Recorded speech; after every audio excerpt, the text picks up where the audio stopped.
जाजपुर सहर स्थित अंबिकाईरे थिबा रोटारी क्लब पक्षरु नेशन बिल्डर अवार्ड अनुष्ठित हो जाइछि। राजकिशोर पंडांक अध्यक्षतार अनुष्ठित उत्सव में मुख्य अतिथि भाव जाजपुर अतिरिक्त जिलापाल नवकृष्ण जेना जोगदे कार्यक्रम को उद्घाटन करथिले। कार्यक्रम में मुख्य वक्ता भाव बिरजा संस्कृति गवेषक तथा राष्ट्रपति पुरस्कार प्राप्त शिक्षक पंडित भूपति भूषण मिश्र जोगदे रोटारी क्लब्र भविष्यत उज्जवल कामना करथिले।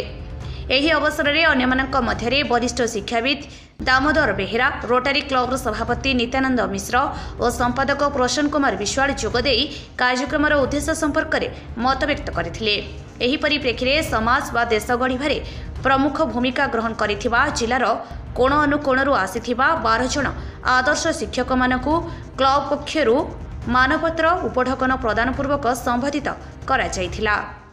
मु डॉक्टर नित्यानंद मिश्र, प्रेसिडेंट रोटारी क्लब जाजपुर।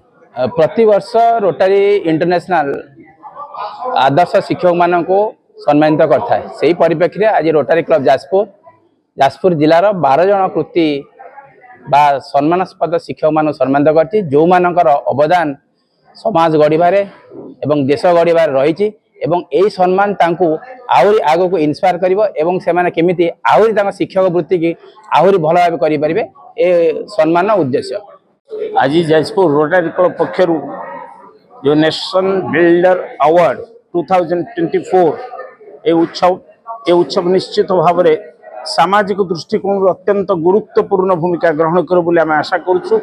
कारण समाज को गढ़ुंट जो शिक्षक माने से मान को प्रोत्साहन देवाई आज कार्यक्रम उद्दिष्ट थिला एवं ए कार्यक्रम आभिमुख्य थिला आम उत्तर पीढ़ी एवं भविष्यतर नागरिक मानू ठीक भाव में गढ़ा एवं से दायित्व को जो माने बहन करुछंती सेमानंकु मध्य उत्साहित करिबा ए थिला ए कार्यक्रम मूल लक्ष्य एवं मोर आशा एवं विश्वास या द्वारा आम एक समृद्ध समाज गढ़ी पारिबा एवं ए समाज भितरे आमे उत्तर पीढ़ी मानक मध्य हाथ धरी आग को नहीं आसबार स्वप्न को सार्थक करि परिबा आज उत्सवर यह विशेषत्व।